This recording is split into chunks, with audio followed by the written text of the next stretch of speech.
রাত তখন 12:15। কামালগাছি থেকে অর্ডারটা ঢুকলো। টাওয়ার ছিল হচ্ছে কল্যাণপুর মহেশপুরটা হচ্ছে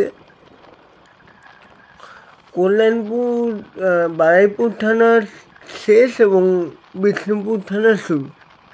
ওই রাত্রিরে অন্ধকারের মধ্যে গিয়ে দিয়ে এলাম। তারপরে ফেরার সময় অর্ডার ঢুকলো হচ্ছে আসমা হোটেল থেকে অর্ডারটা ছিল, খাস মল্লিক।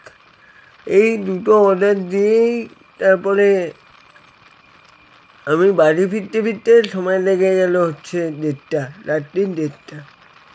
এটা আমার প্রতিদিনের ম্যানুয়াল টাইম। 12টার আগে তো কোনো দিনই হয় না, সেদিনও 1:30, কোনো দিন তো রাত 3টেও হয়ে যায়।